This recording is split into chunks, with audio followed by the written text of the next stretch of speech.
Warning. This show was filmed before a dead studio audience. That is me making noise. So I picked up a toy at Five and Below for $5 whole. Came in a box. I think I showed you guys this week before. Mm-hmm. This guy was at a local bin store. I haven't even seen whatever this character is in, I don't think. I started watching a little bit of the Clone Wars, I think. I did watch the rest of Ahsoka. I enjoyed that. Yeah, I really did too. It's the Even most though, Star Warsy feeling Papa thing. Smurf, what's his name? Thrawn. He'd look better with a white beard, I'm just saying.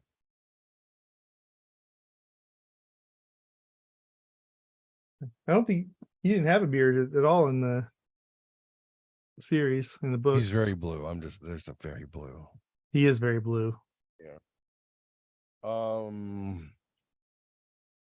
So welcome. Hey, everybody. Hello. Welcome to Atomic Dork Duo. That is where the 2-0 of us duo our show. Wow. Yeah, I don't have any theme music. I don't have any bumper music. Daniel, I still think that you should have your keyboard hooked up to your computer so you can just play chords and melodies as we go, or even You know what? It's interesting. I am using my recording microphone. I wonder if I can use, if two devices can use it at the same time, because if it can, I will. Let me I also happen to have my my recording software open. Yeah, I'm like, you don't have to get your trombone out or anything, though. I always thought like a little melody going.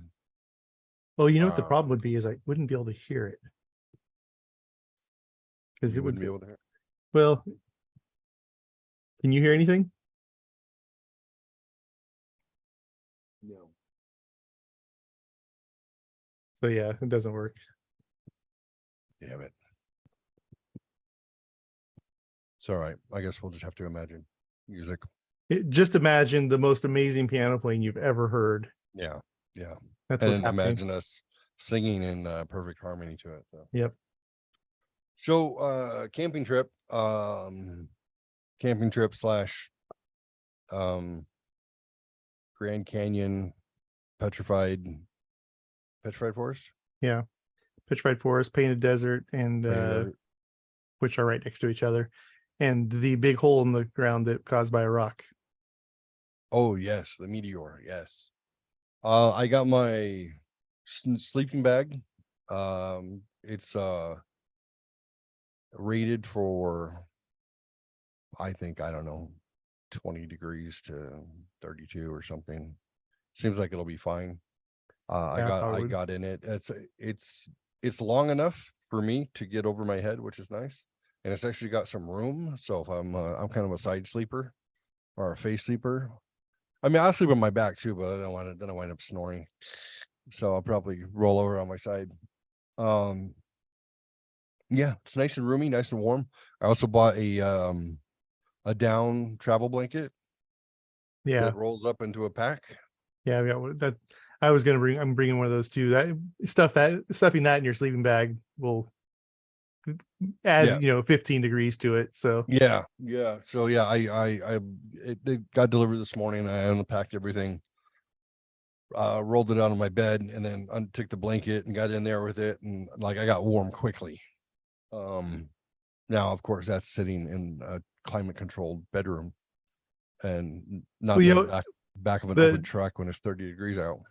The trick to stay one of the tricks to staying warm in a sleeping bag is don't wear the clothes you've been out in the cold air in, because those have moisture in them.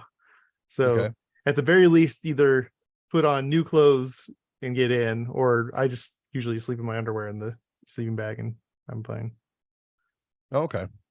I was reading a lot of reviews, and people were like, they're like, in order for a sleeping bag to be comfortable as it's rated, um if you're sleeping in your drawers and expecting it to keep you as warm as it would if you actually dressed appropriately for that weather, they were like, people expect it's going to be a 0-degree sleeping bag, but they want to sleep in their underwear in it. And you're like, no, you need to sleep as if it's 0 degrees out. You probably need to be wearing long johns. Right. The 0-degree gloves, and rating a is hat. it'll keep you alive at 0 degrees. Right. So not specifically The comfort comfortable. comfort temperature is usually 20 degrees higher than that. Oh, okay. So I Or got if some you tend to be thermometers. I tend to be a warm person anyway, so Yeah. my heat radiates back at me pretty quickly. Yeah, I'm like a furnace. I got a so in case we want to stick up a local gas station. Nice. Yeah. What is these? These are baklavas, which are also a tasty Very Mediterranean tasty. dessert. Yeah. And then I got some nice warm wool gloves with little pads on them. It's amazing how different you look with, I can just see your eyes.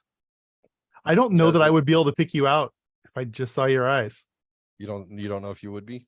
And I would do the voice I would pick up on, but Yeah. yeah, just seeing your eyes, I don't think that I would know that. I mean, like, someone could have just stepped in and I wouldn't known that was them. Hello.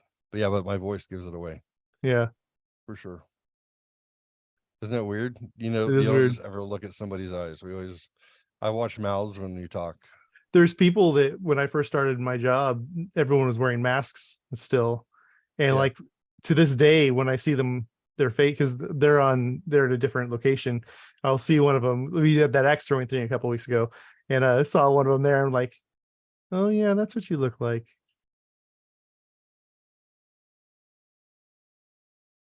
Child made candles. Cool. Now a candle maker. Out of what? Earwax? Yeah, boogers. Earwax and boogers. That's the best candles. Yeah. So this, based on how much I spent on gear for her to make candles, this candle is $35.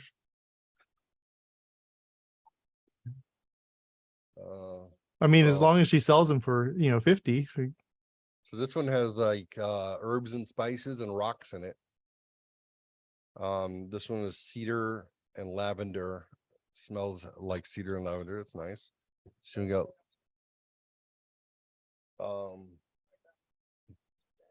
rocks and herbs. Oh, Look like strawberries in the camera. I'm gonna put this one on my in my nightstand. Yeah, good job. Yeah, so $45 each for those candles. Now, I'm assuming if she continues to make more, then the cost will come down on the per candle base average, but as of right now, I got like $90 in the candle making. Ella made $480 at college by crocheting beanies that were in the colors of UT. Wow. Genius. Just posted it. Hey, does anyone want to buy a beanie? And 2 people said yes. And then one of the people who bought one posted it and posted it in the sophomore group. And yeah, by all was said and done, she was selling them for I think $20 a pop, which was way cheap, I guess. Yeah. I think but either way, maybe it's 30. It was 20 or 30, but still made $480 off of it. And now she has a regular job. Now she has a normal job too. Yeah. I don't think she's crocheted any beanies recently. Any more orders, which is crazy because it's getting into the cold part of football season. So right. Yeah. I like it when humans are creative and industrious. Yeah. I mean, it's great to see her do it, especially since she's in college for business. Yeah. So already stepping out there. You're like right there. You already got your undergrad done. Yeah. Find a need, find a niche, get it out there. If you build it, they will come. That's really the key. Just provide a service that other people need, that somebody needs, and then they'll pay you for it. Yep. It's pretty amazing. What else? Oh, I decided I wanted a nightstand for my bedroom because I didn't have one. I used to basically just live on a mattress, and you know, I've told you before, I got a little depressed after my divorce, and even when I thought I wasn't depressed, I found out I still was depressed, and yeah, I was just getting by, and I didn't really care about, like, my son stayed in my bedroom. I slept on the couch or fell asleep in this chair. Uh, I didn't I didn't take care of myself, obviously, which is what led to me almost dying in February. So, one of my biggest goals when I came back to this house was, I think I've mentioned before, is I completely gutted it, threw away everything. I feel like new dog, new couch, new paint. Like, I got a 15-yard dumpster and it was full. I just like clear everything. I don't even care at this point. Like, keep a couple of pictures of my kids when they were little. Otherwise, everything else is it's it- to me, it was like a memory of my quiet desperation of just being depressed, really. Being away from my kids was the hardest thing in the world. Just absolute hardest thing in the world for me. Yeah. But I put a lot into this house, like getting it clean and organized, and I have maid service come every 2 weeks to keep me honest and make sure, everything smells good, looks good. So I finally decided I wanted a nightstand for my bedroom, and I've already been kind of proud of my room because I'll show you a couple of pictures. I think I shared some in the past, but I put this, I have like blue lights up on the a bookshelf, and I've got a big mural on one side that looks like a Harry Potter library. I've got one of those old timey electric fireplaces that the heat's off, but I keep the light on and it flickers. And I've really been trying to make it a place that I like to go to. And I've been sleeping very well, and I've been doing much better. It's amazing when you get like 8 hours of sleep instead of two. Um, so I told Hannah, I said, I want to go find a nightstand. The only reason I'm telling you this is because it was really weird what happened. So I said, why don't we go to the haunted antique store and look around, see what they got. It doesn't have to be a nightstand specifically. It could just be something that could double as a nightstand. Now, I don't have a frame for my bed. It's just a box spring and mattress. I do have a headboard, but I don't mind it being kind of low to the ground. So I'm like, I want something that's not too tall, not too big. It's not a very big room, but keep an eye out. We look around, we go around this whole place, and it's haunted, like verifiable through, like 75 years of stories of people's experiences there, of weird things happening, seeing things, apparitions, all sorts of stuff like that. That's why it's called the Haunted Antique Store. That's not their name. It's called the 22nd Street Antique Store. If you're in Arizona, Tucson, go down the 22nd Street Antique Store, Antique Mall. It is haunted. Go upstairs. Not a sponsor. Not a sponsor. So we do a lap downstairs, we do a lap upstairs. We really don't see anything that stands out too much. And then I saw in one person's little cubby that they had an old timey trunk, like like you would store stuff in, like blankets or pirate gold, one of like those. They had an old timey trunk that was up on the side, and they used that as the nightstand. And I thought, oh, that's kind of a cool idea. I think I saw one that's in like a half size trunk. So I send the kid, I said, go upstairs and see if it's $80 or less. Pick it up for me and drag it downstairs. Not that I really had any faith that she'd be able to drag an antique wooden trunk down the stairs by herself, but I sent her off to You go do wanted that. some entertainment. Yeah. So she's gone for a little while. I don't know, 7, 8, 9 minutes. And I'm like, well, it's taking a while to come back. So I circled to the back corner of the place, went up the stairs where it's haunted, and found the trunk. It was $275. Like, that's not $80 or less. So I went back downstairs and basically back to where I left her from. And then she finally meets me. I don't know where the hell she went because I went from the spot that I left her. She left me and then made the trip myself, came back. And then she's like, "Hey, Dad, the trunk is $275." I'm like, "Oh, really? Thanks. Right on." Thank you, child. I didn't tell her I went to check on her work. I don't want to undermine Dad's faith in her. So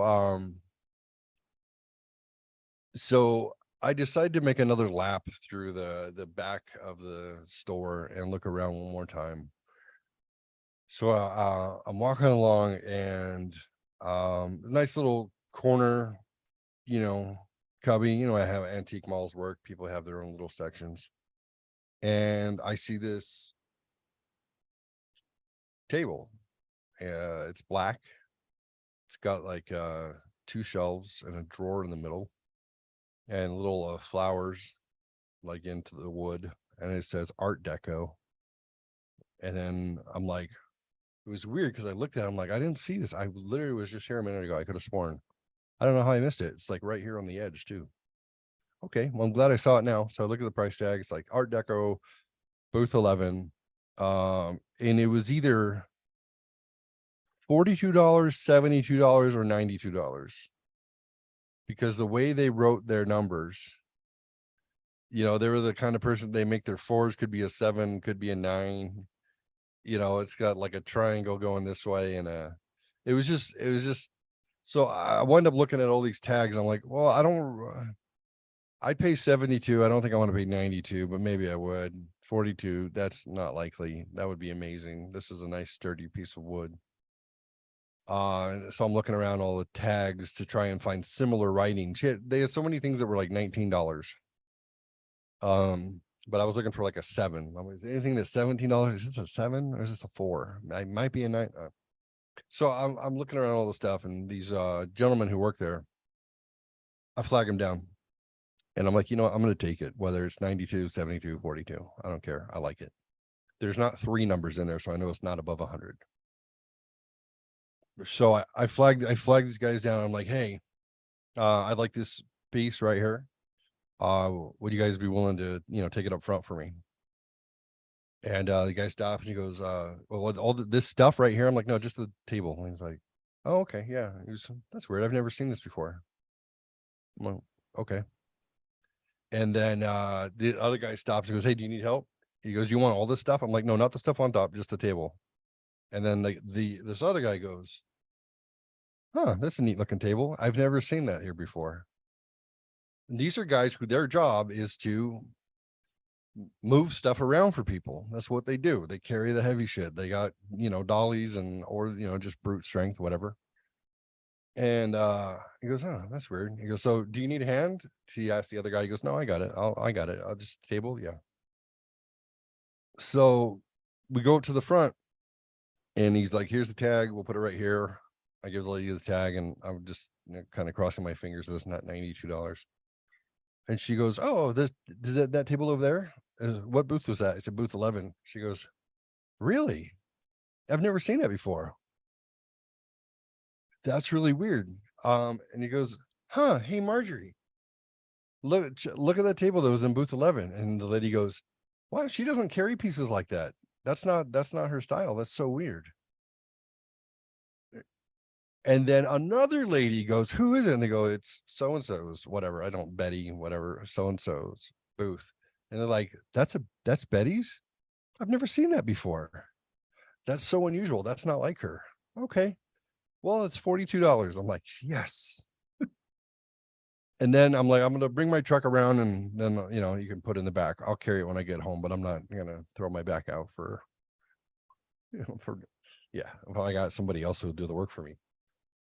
But then I'm walking to my truck and I'm just had this, like, everyone, it was echoing that same thing. I walked up and I go, how did I miss this? I've never seen this before. And then everybody, and I'm not kidding, this is all in like a 5-minute period. Everybody who came into contact with it had the exact same reaction.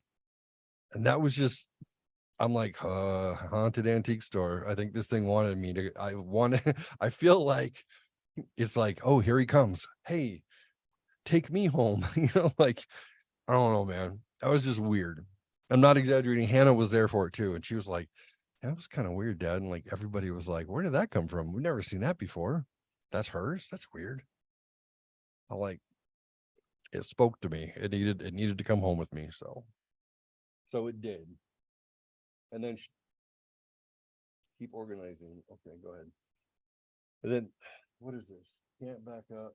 You're out of storage. Okay, well, F off. Yeah. No. Quit trying to get me to buy new things, people. Oh, maybe that's why my pictures aren't backing up. I need more space. Oh, well, I was going to show you a picture of it, but let me see if I can pull it up on my phone. My Google photos aren't backing up because apparently I'm full. They want me to buy more data. Let me see if it's, yeah. All right. I think I might be able to show you here. So that's the nightstand. Hmm. Can you see it? Yeah, I can see it Is it fairly well haunted? anyway. Probably. Art Deco, black. I may have bought a little Batman thing to put on top of that because I'm a nerd. You see that? Yes. Is that a just a logo, or is it art, Yeah, it's or like a is it? logo and it says something about like, what does it say? Everything's impossible until somebody does it. I saw it at Hobby Lobby. So then my room now, we got that little end table. It fits in there perfectly. Everything fits now. I feel complete. It's very blue because I have blue lights, but they turn other colors too. But yeah, it was just weird. I don't feel like it's a haunted table, but I don't know. Hmm. It was just a weird scenario around getting it. So hell of a good price. No one ever saw it before. I think it came through a portal just for me. Alternate timeline. Hit at an angle there and made the. What do you appear. think about that? What do you think about that theory of CERN? Oh, in The the. CERN basically misfiring and throwing us all into an alternate universe, and that's why the Mandela effect exists so I strongly between what you perceive your past to be and what it actually was, is because we're have a different past. No, I think that most of the Mandela effect things are people just so dumb. People just being dumb. Yeah, like the Berenstain Bears, whatever. Well, yeah, because Stain is not a name you would think of. That doesn't. That's why it's not in your memory. And you were 6 or 7 years old when you couldn't read. Right. And if your parents were reading it to you, they were probably like Berenstein, like they know Jewish names. Right. So it made sense. And the Mandela. I remember there was a early 1990s movie that was I can't remember the guy's name, the actor. He's been in a lot of stuff though, but it was him in college, and he was kind of the loser in college. And he's walking across campus one day, and there's one of the guys out there, oh, free Nelson Mandela, and they're like, yeah, he was freed 6 years ago or whatever, man. And it's like, so Is again, that PCU? PCU, that is it. You're welcome. What's his name? I can almost say it, but Jon Favreau? no. Oh, he played Gutter. Yeah, he was it. That's right, he was in it. But it But was the main actor, Jeremy Piven. Jeremy Piven. Yeah. Yeah. I love PCU. But yeah, so Can you going back blow me that where the far. Pampers is? What? Can you blow me where the Pampers is? Dude. Son, can you show me where the campus is? Oh, you're so dumb. But yeah, I just always remembered in that movie that Nelson Mandela was freed and Right. He was didn't like die in prison. 91, I thought. He was Yeah. president of the Well, So, here's where, so I understand a lot of the stuff because I've had Rebecca like tell me the different little things, and I can answer to most of them. And I'm like, well, Denzel Washington was in a movie in 1982 called Cry Freedom. Maybe it was 85, called Cry Freedom, and he played Stephen Biko. And Biko was an apartheid revolutionary in South Africa who was beaten to death in prison, and he died in prison. And Peter Gabriel, when he went solo after Genesis, he wrote a song called Biko. And it's the story of Stephen Biko, September 77. And it's like oh, Biko, Biko, because Biko. It's an anti-apartheid song that he did. So it's in the peripheral of people's subconscious that because somebody died in prison that was some apartheid. African guy against the apartheid died in prison. Yes, because from a pop culture point, you had a movie with Denzel Washington, and then you had a song by Peter Gabriel. So it seems very familiar to you. So if anyone knows, because they wouldn't say, "Oh, I remember Stephen Biko specifically," unless you're me, because I just happen to remember things and it seems clear to me. So if it wasn't in front of your face, it was on your peripheral as such. But then You I know, hear other things like Sinbad never played a genie in a movie, and that was Shaq. They both play genies in movies. I know because I worked in a video store and we rented both Shazam and Kazam. They were two different movies done within 2 years of each other. One, Sinbad was the guy. The other one, Shaq was the guy. Shaq was in Kazam. Shazam was Sinbad. But then people were like, nope, Sinbad's daughter come out and said that he was never in that movie. I'm like, bullshit. Now they may never have transferred it over to DVD from VHS. That's absolutely likely, but I saw both and I rented both. And I remember at the time thinking, well, how many fucking genie movies do they need to make? You know, well, that's goofy. So, you know, again, if you're on the peripheral and you're not working in the video store where you're having to stock both movies, then makes sense that you could say, well, yeah, maybe we're confused. Maybe it never happened. Well, it's not on his IMDb. Okay. What is everything on everyone's IMDb? Why do you make an assumption that data is perfect? What are your thoughts? I was trying to think of that because I do think that he was in something like that. I didn't think it was a full-on movie though. But yeah, not being able to find something doesn't mean that it didn't exist. Right. Now, whenever they say in Casablanca, he never said play it again, Sam.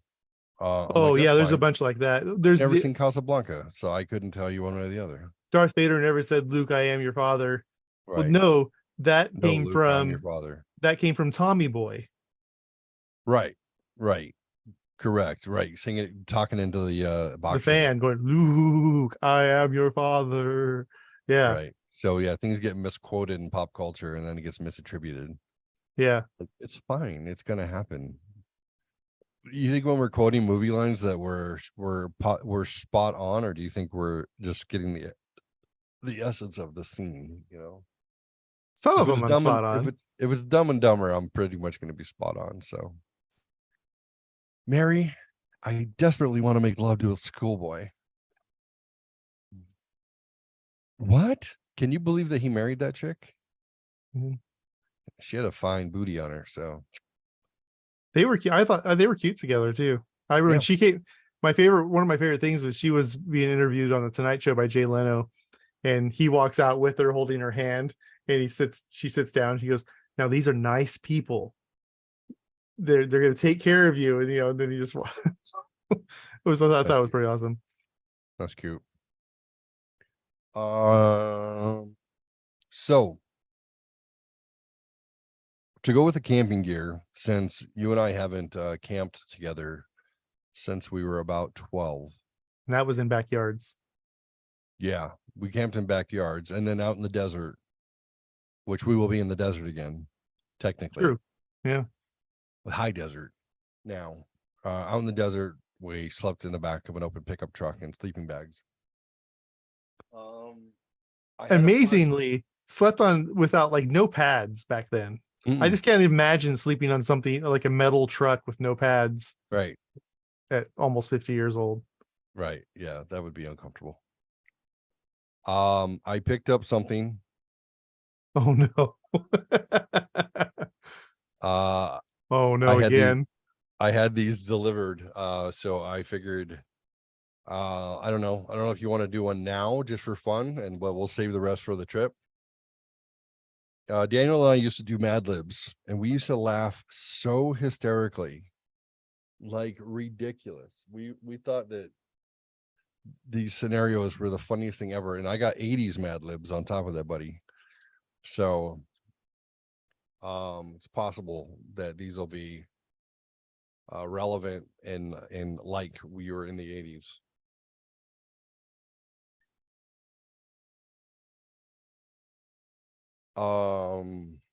So can I take you through a Mad Lib? Yeah, let's do it. Okay.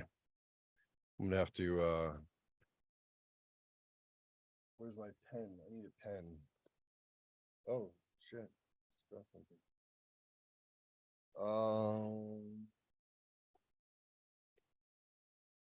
Hannah, do you have a pen? Do you have a pen? What? No? Can I borrow a pen? Thank you. How telling, I'm sitting at my office my workspace, and I don't have a pen. You know, they said that someday your handwriting will be irrelevant, and they were right. Okay, so oh nice. Good to know we can actually have a campfire and fire ring at Grand Canyon. Okay. We'll have to pick up some wood when we get nearby. Yeah, we can just steal some pallets from behind a grocery store. Or we can buy some bundles of wood. Yeah, usually Okay, the so ranger station has it.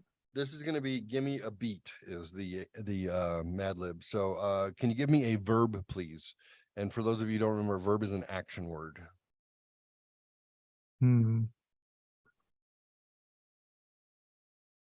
Stands. Stands? Like stand up.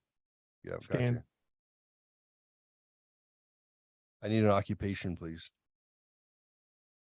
Mouseketeer.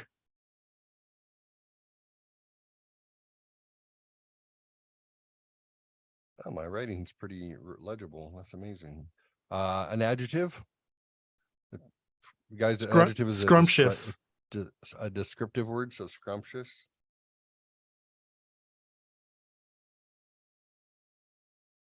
A celebrity, please.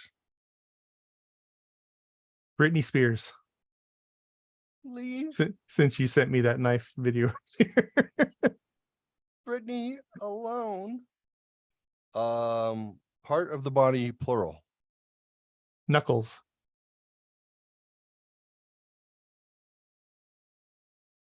A noun. Person, place, thing. For everyone else. Car. I need a verb. Tuck. Tuck. I need a plural noun. Toys. An adjective.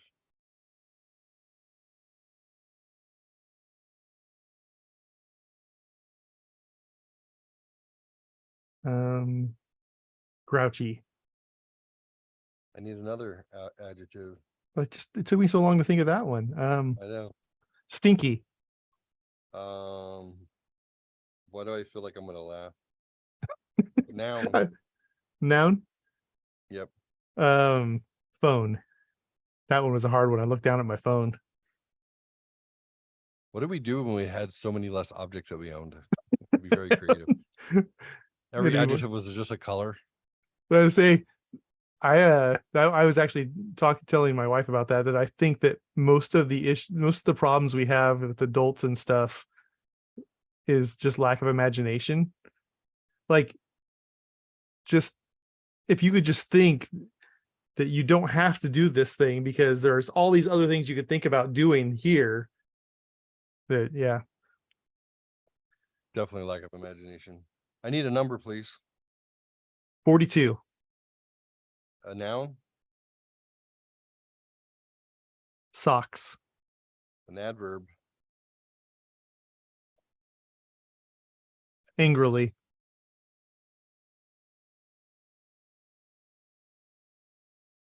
an occupation, Toastmaster. do you have a Toastmasters plaque? I don't. I actually don't know where that came from, actually. Okay. A plural noun and then a verb ending in ing, and we're done. Plural noun. Okay. Person, place, thing, Bathtubs. and then a verb Tickle. ending in ing. Oh, tickling.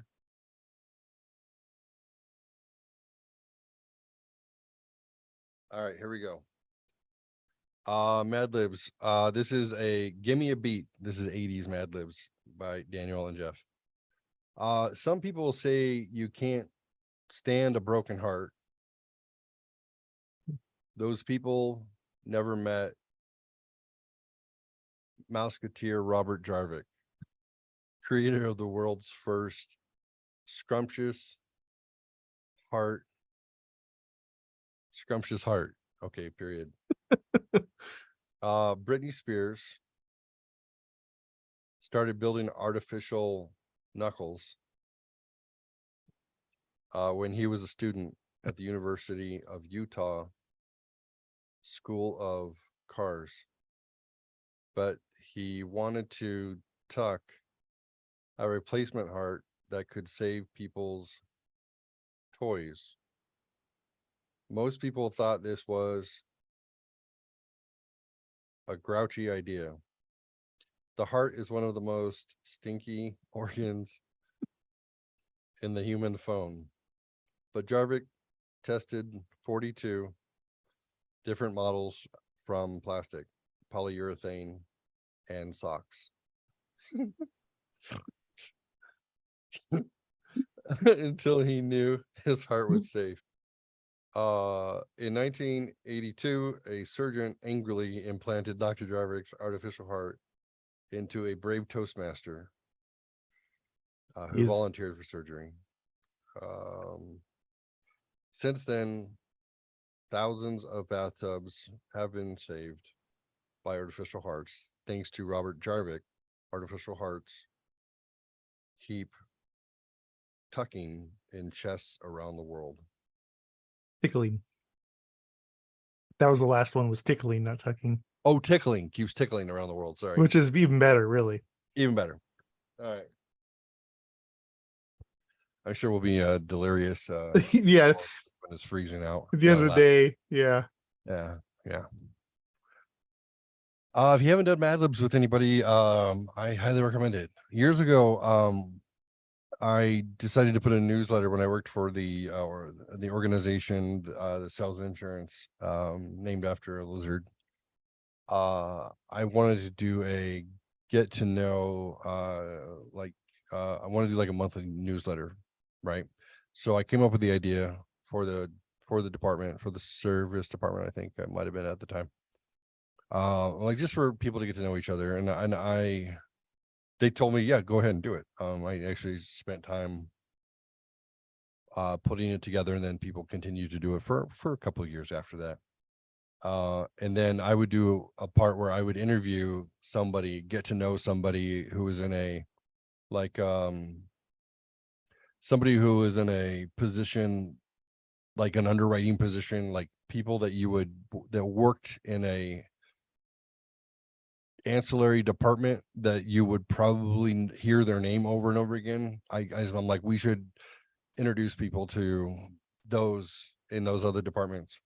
and I would do mine like Mad Libs. So I was always particularly entertained because I'd be like, I remember one, her name was Capine Alexander, and I remember I was like, what favorite word? And she's like moist.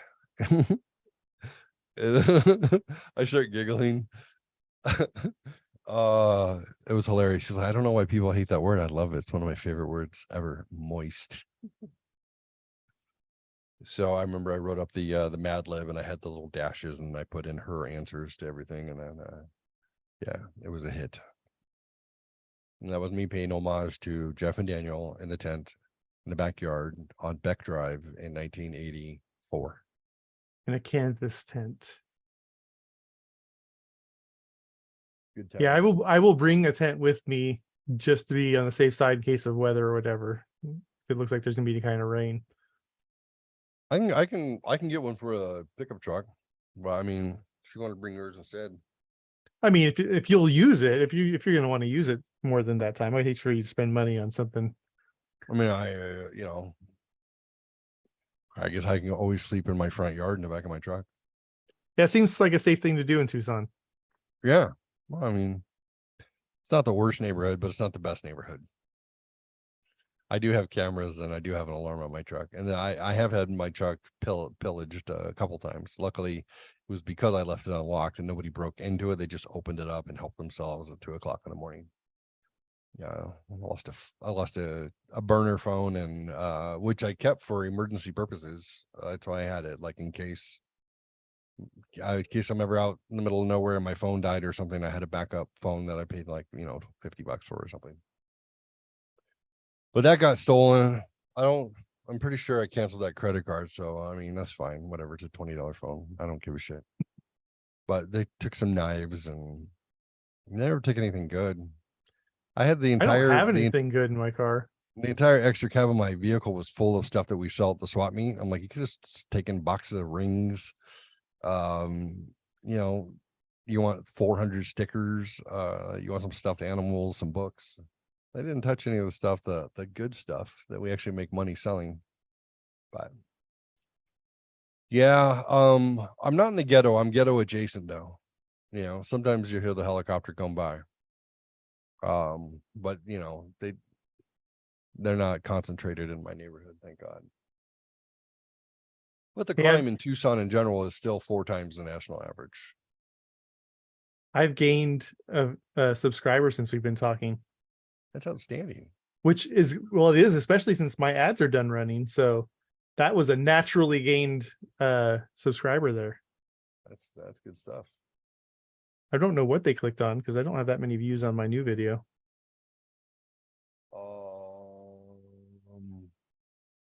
I started getting some views back. I think I mentioned to you, I started getting some views back on my YouTube. As long as it's not political stuff, they seem to like let it out a little bit.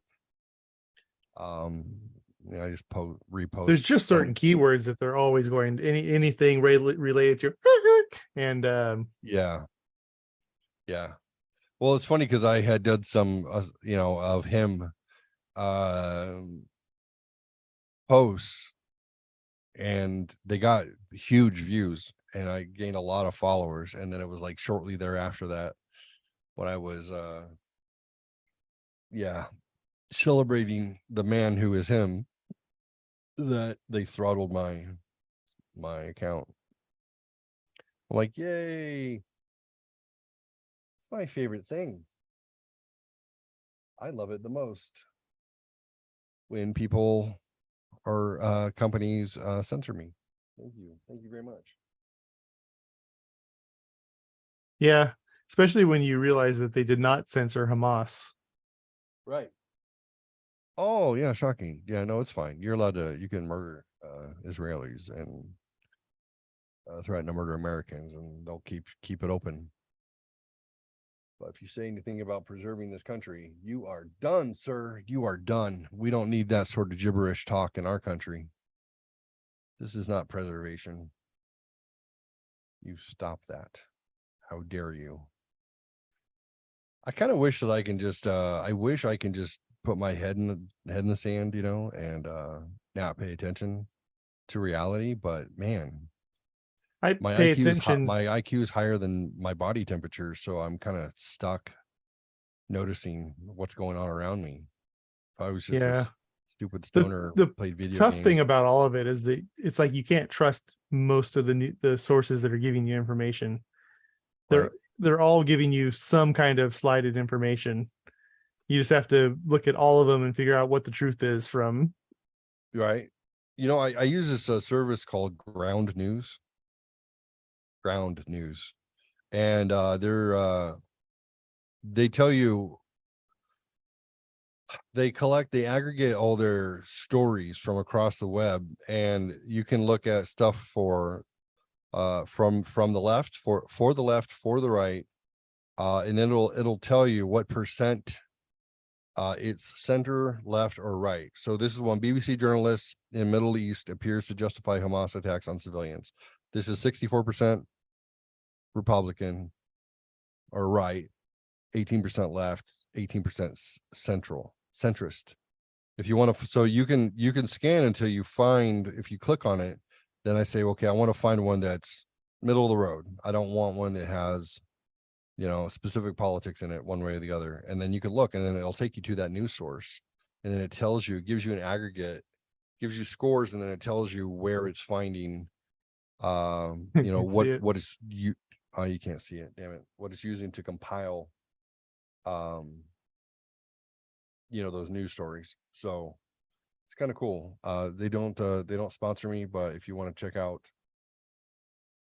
Ground News, they have a free service and then a pay service too. I think I paid like $50 for the year or something. I'm also a fan of Substack. A lot of good writers on Substack. You get a lot of Oh the, yeah. Tara's actually considered writing for it. yeah. Yeah, you can get a Substack account and start writing. Like I follow Robert Malone. He's one of those doctors who dare spoke out. Seymour Hirsch, Seymour Butts. Yeah, so I like Substack, and I like Ground News to kind of find out what's going on in the world, and it's less biased. But I don't know, they always said that the was it Kennedy who said we're a nation of secrets and we shouldn't be, and journalists should be calling things out, and they should be telling the truth. And if you And so can't the stand up CIA killed against, him. yeah, if you can't stand up against that scrutiny, then maybe you're doing the wrong thing. So yeah, and then they whacked him. So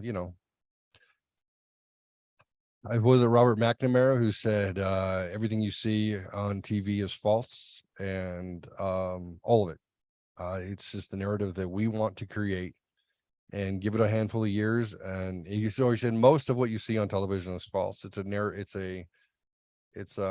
narrative that's been created by the military industrial complex to tell people how to think and how to feel. And within 50 years, 100% of everything you'll see will be false. 100%. Gee, I wonder if he was right. Yeah. He was one of those, I don't know. I think, is McNamara dead? He was, I think he might be dead. He was responsible for, like the Vietnam War and all those good things. But he kind of had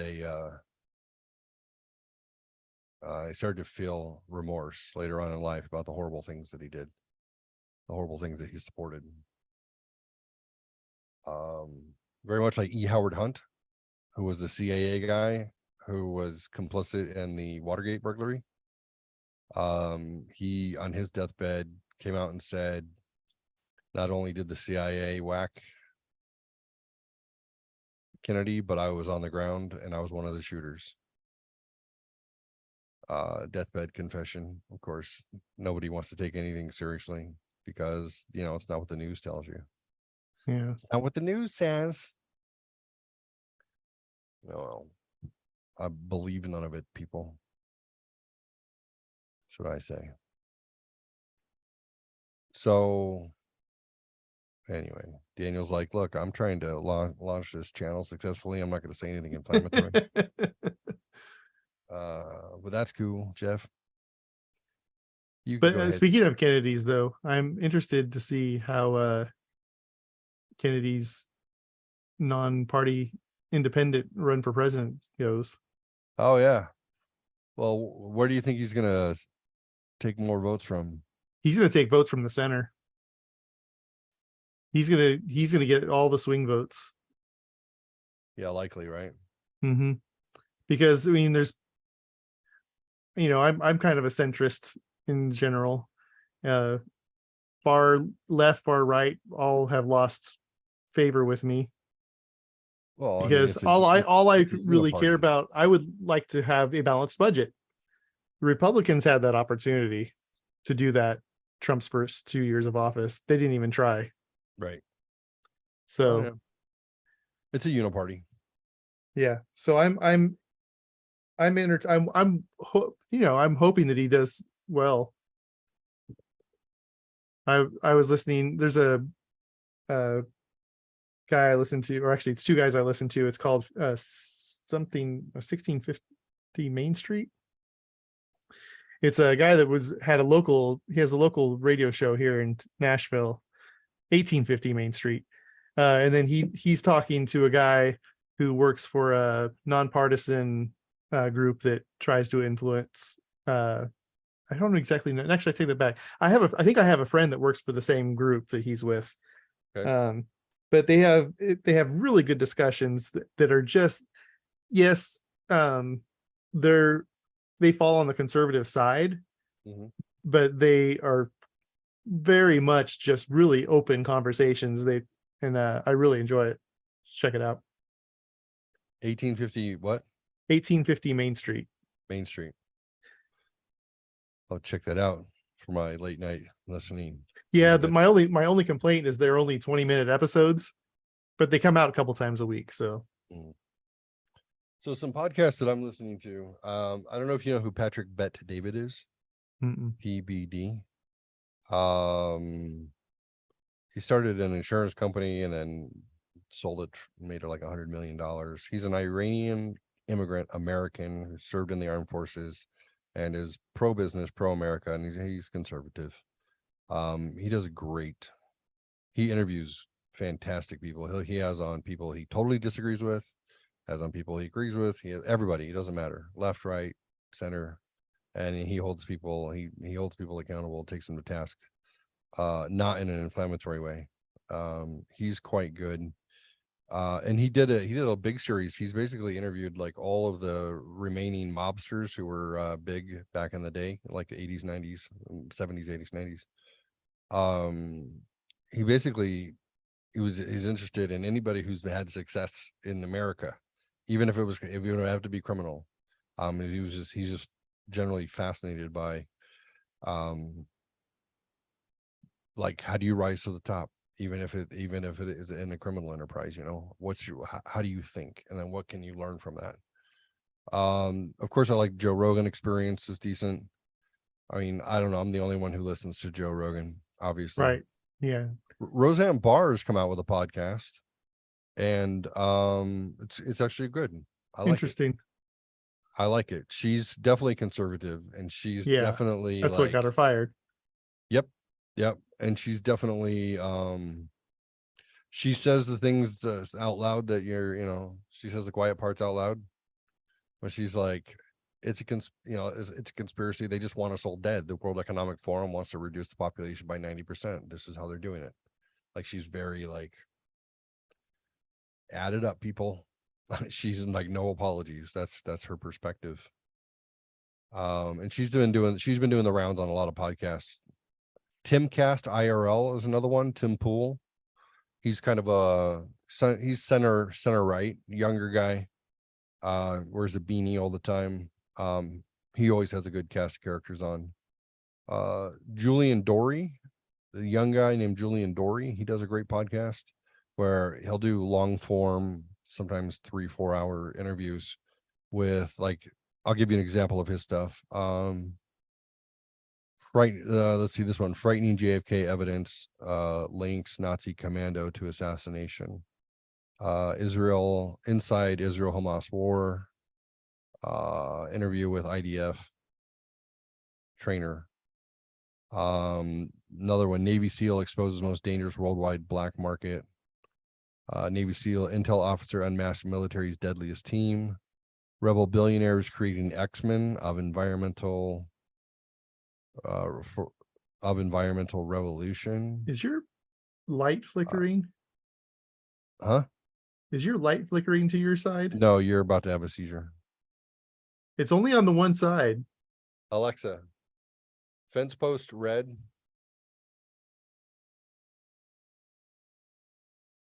Alexa, change the fence post to red. There we go. I was like, what's I going think the light on? spectrum is starting to die on this light bulb. I need to get a new one. It likes red just fine.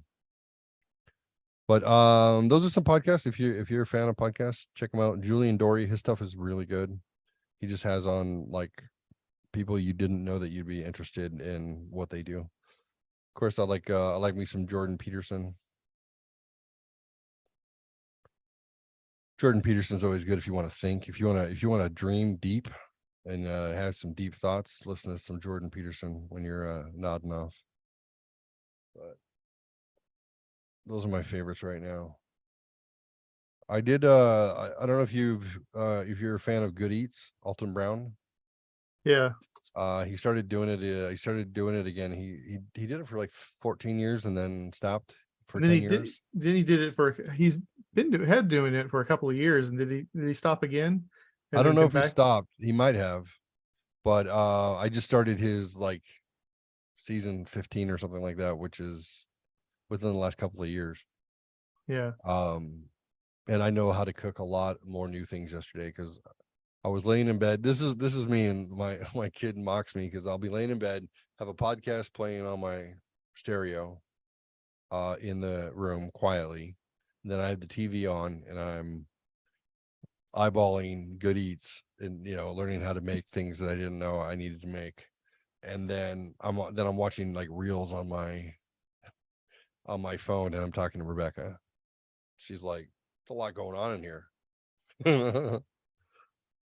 I'm like, "I'm just relaxing." She's like, "I'm not sure how this is relaxing, but okay."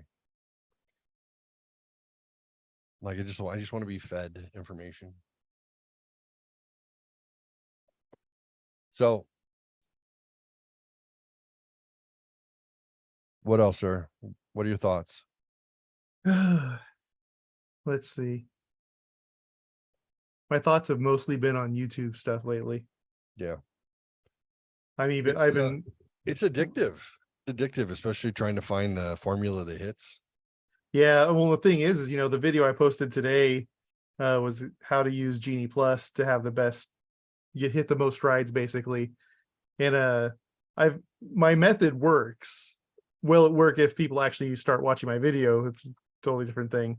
But I always, so the two things that I basically point of the video, the two things I do is I study wait times before I get there. Throughout the day, I'll see what things are going. The app actually will tell, the Genie Plus part of it will kind of tell you what the forecasted wait times are.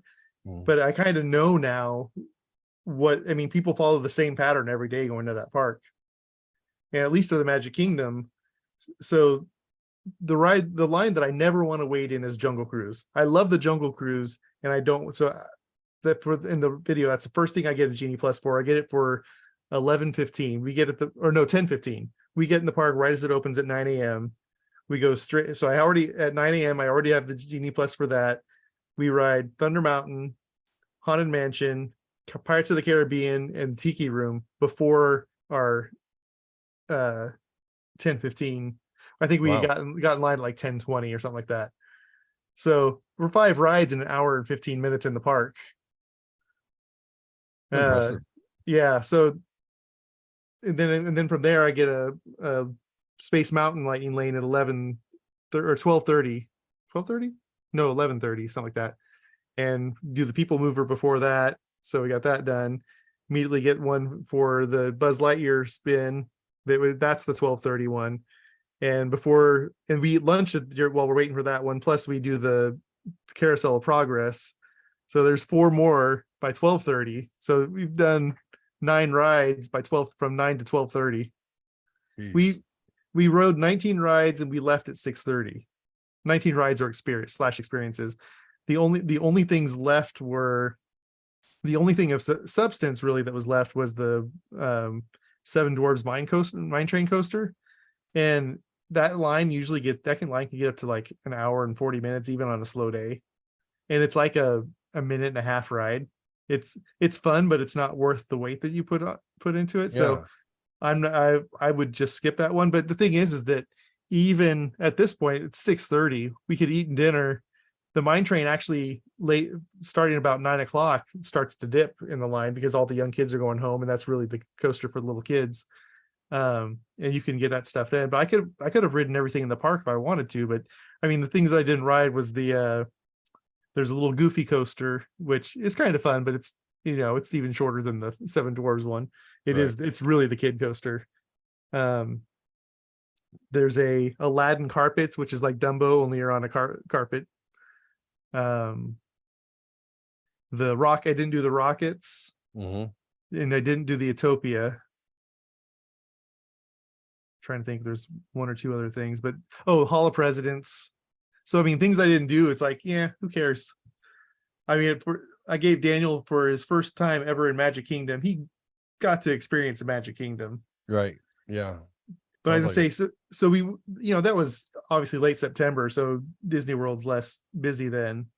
But I did the same thing at Disneyland last July and rode 17 rides in 12 hours. Wow.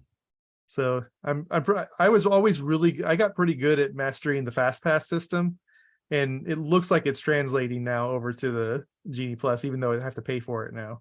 But I don't always I only got Genie Plus for rides that first day, and then I bought it for the next 3 days just for me, so I can get my free pictures, because it gives you ride pictures too. Like, okay, I could spend $15 on one ride picture or $15 and get all my ride pictures for the day. So do they do it digitally, or they give you a physical? Digital, and it goes right to your phone. So at Disney World, a lot of the stuff, like you have the Magic Band, and they know where you're at. They're sending you a digital image for $15. It's just crazy. Oh yeah. Well, no, they sent me 4 digital images, but 3 or 4 a day.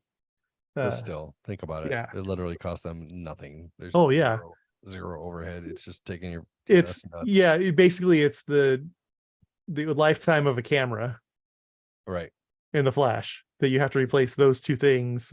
Right. And that's wild. That's amazing. I wonder how much one, let's say they spend $1,500 on a camera, or I don't know, maybe it's a really amazing camera. Let's say they spend $10,000 on a camera. I wonder how much money that camera makes them. I'm sure. Yeah, I'm sure the cameras don't have to be other than as technology increases, they may put better cameras in there. Right. So you probably think, like, in the lifetime of Splash Mountain from 1980, whenever they put the cameras in, I don't know when they put the cameras in the rides, actually. My earliest ride photo for Splash Mountain is like 98, something like that.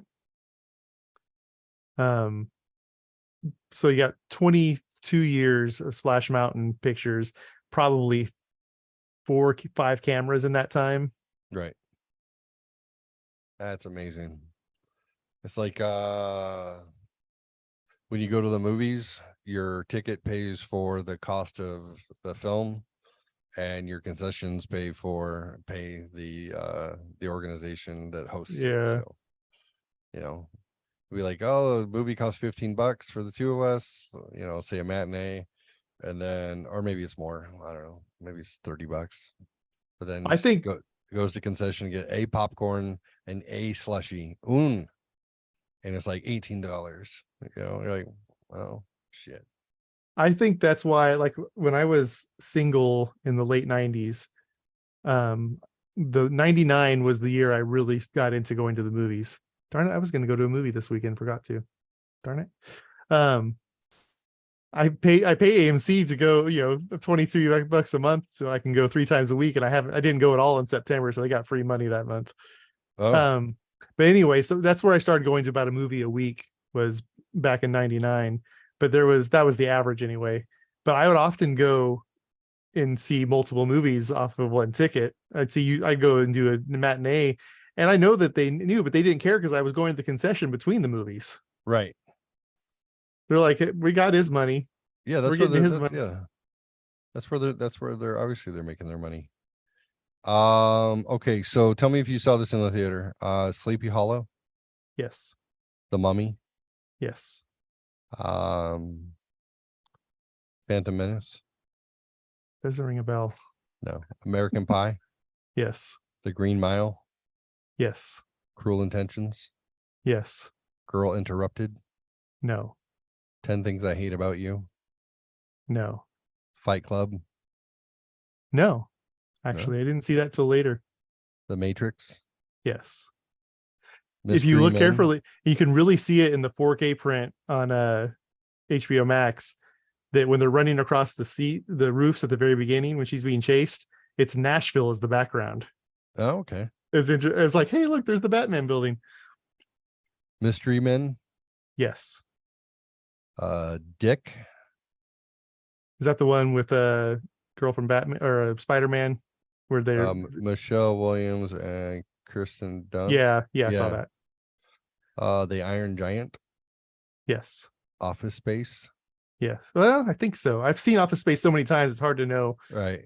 End of Days, Schwarzenegger, No. The Virgin Suicides, No. For Love of the Game, Costner, baseball, Yeah, I'm trying to think. I think yes. Actually, Clear the Mechanism. I actually saw that with the name of the girl that shall not be named in front of my wife, because she was on a jealousy date, but we went on one date and we saw that movie. Nice. Clear the Mechanism. And you're like, yes, please. Being John Malkovich, No. Paradise Lost, No. She's All That. I think so. I mean, I've seen it. It's I Freddie can't Prinze remember if Jr. and I can't remember if I rented it or if I actually saw it in the theater. I feel like I might have rented that one. 007, The World Is Not Enough. Yeah, I've seen all the 007s in the theater. Eyes Wide Shut, No. Stigmata, Yes. Analyze This, Yes. Blast from the Past, Yes. Texas Chainsaw Massacre, No. American Beauty. Yes. That was a hell of a year. There's a lot of good movies in this Oh, list. 99. Oh, my favorite one is The Game. That's one of my favorite movies of all time. The Game? With Is that where they hunt people? Douglas. No, it's where Sean Penn's in it, and he buys his brother. His brother's a rich jerk, and he buys him this game, and they end up messing with his life and like stealing all of his stuff. And you question what reality is throughout the entire movie. Yeah, one of the best movies ever. Yeah, wasn't that based on like Dial M for Murder or something like that? Wasn't is it? I've not seen that one. It was like a Hitchcock inspired remake. It's definitely much more of that line. I mean, the late 90s was the pretty much till about 2002 is really the heyday of movies. They started repeating stuff after that. They stopped taking chances. Well, I mean, if you look at the top 100 movies of all time, there's nothing in the last 20 years. Mm-mm. Nothing makes it. That's crazy. Mm-mm. There's very few movies that I can think of in the last 20 years where I was like, oh, that was good. Right. Most of them are just beyond that 20 years. Yeah. I mean, Mr. Brooks with Kevin Costner. You ever see that? Mr. Brooks, Kevin Costner, he plays a serial killer. There's been, I take that back. There's been a few good ones. Like Tom Hanks had his most recent one was pretty good. Now, it's Man not Named Otto? Yeah. But it's a sweet movie. It wasn't as powerful as, it wasn't even as good as The Green Mile. Like, right. The Green Mile is an amazing storytelling. I can't believe what a great year. A good character. A great year 99 was Austin Powers, Varsity Blues, October Sky. Varsity Blues is the only one I didn't see of this. Desert Heat, Van Damme. Didn't know. I haven't.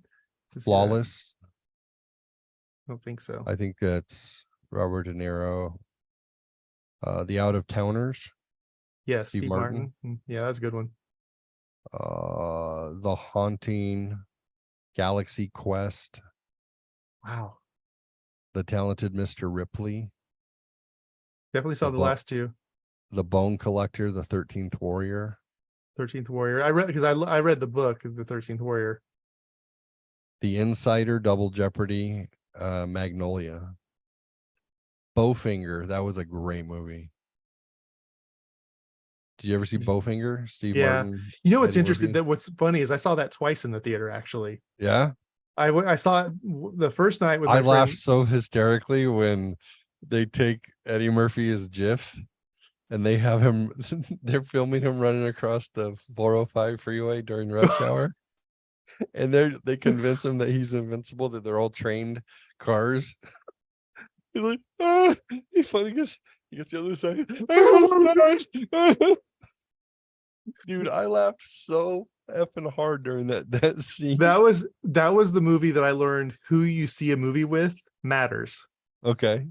Because I went with it one friend and I was okay. I thought it was pretty funny, but didn't really get into it. But like 2 nights later, went and saw it with a different friend, and we laughed so hard. Yeah. It's like, oh, so how you experience a movie depends on who you're seeing it with. That's also what I Right. realized. I really realized that seeing movies in theaters was better than, like, even I have a nice home theater, Right. but I would much rather be in the seats and experiencing a movie with people. Of course. Dude, we'll go through a couple more, then we'll end. Man on the Moon, Jim Carrey. Yeah, of course I saw a Jim Carrey movie. I was an impersonator back then. Ed TV. I think I did see Ed TV. Matthew McConaughey. Yeah, I'm pretty sure I saw it. Drive Me Crazy. It looks like Ashton Kutcher, maybe. I don't know. Who is I don't that? know. If I Maybe saw it's it, it not. doesn't ring a bell. Go. There's one called Go. I don't know. It looks like B I don't movie. think I saw that. I remember Teaching Mrs. Tingle. Oh, Deuce Bigelow, Male Gigolo. didn't see that in the theater for sure. No. Election. Outside Providence, Liberty Heights. I think we're getting into the B Liberty movie. Heights, that's Michael Keaton, right? Let's see. I don't see him. Adrian Brody, Ben Foster, Joe Mantegna. I feel like I saw that It's one. like a 50s. Maybe Iron I'm thinking of Will. something else. There was one where he was like a stalker or something. I was thinking of something Heights. Got it. The Other Sister. I don't think I saw that one. That was good. It's Juliette Lewis and Giovanna Ribisi, and they both play like special needs people who fall in love. Oh wait, maybe I did see that. That was quite good. Dudley Do Right, Happy Texas, Simply Irresistible, At First Sight, Val Kilmer, Three to Tango. Pacific Heights is the movie I was thinking of, I think, but that was 1990. So Nice. Yeah, I think we're all into like the B movies there, but still, dude, that's crazy. yeah, I saw, I think in 99, I saw 53 movies in the theater. Wow. That includes, like, I saw Man in the Iron Mask 3 times.